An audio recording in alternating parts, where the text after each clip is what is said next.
આજના દિવસે હતી BBL સિઝન 6 ની ફાઇનલ અને આજે આપણને ખબર પડવાની હતી કે કોણ થશે આ વર્ષનું ચેમ્પિયન. આપણા ભાઈઓ તે થોડું ઘણું બાસ્કેટબોલ રમી લે છે તો વિચાર્યું કે હાલો ને આપણે એને સપોર્ટ કરવા પોગી જાવી અને એટલે આપણે BBL ની ફાઇનલ જોવા પોગી ગયા ભાવનગર સ્પોર્ટ્સ કોમ્પ્લેક્સ છે. અહીંયા આવીને ખબર પડી કે ભાઈની મેચ તો સવારે જ પૂરી થઈ ગઈ.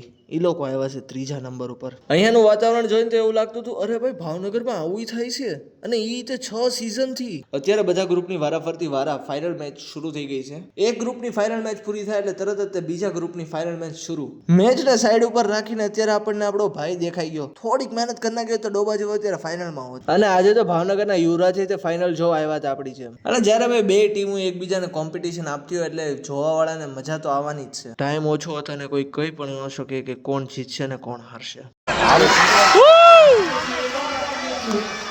મેચનું રિઝલ્ટ આવવામાં ખાલી 2 મિનિટ બાકી હતી પણ એની પહેલા જ લાઇટ વહી ગઈ અને થોડીક વાર રહીને લાઇટ આવી ગઈ ને પાછી મેચ ચાલુ. હવેની જે મેચ છે એ આજના દિવસની સૌથી છેલ્લી મેચ છે અને સૌથી વધારે ઇન્ટેન્સ મેચ છે.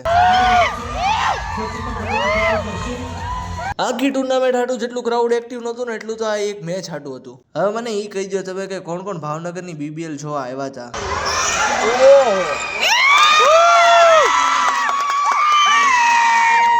અને આ મેચમાં સૌથી વધારે બાસ્કેટ કયા પ્લેયરે કર્યા હતા એ કમેન્ટમાં કહી દેજો. સ્ટાર્ટિંગમાં તો ગેમ વન સાઇડ લાગતી હતી પણ છેલ્લે જે કમબેક કર્યું છે સામેવાળી ટીમે પણ તો એ કમબેકનો ફાયદો ન થયો. મેચ પૂરી થઈ ગઈ એટલે તરત જ તે એવોર્ડ સેરેમની હતી પણ આપણે એમાં રોકાણા નહીં કેમ કે આપણે ઘરે જવાનું હતું. હવે તમે મને કહી દેજો કે મારે બાસ્કેટબોલ રમાય કે ન રમાય.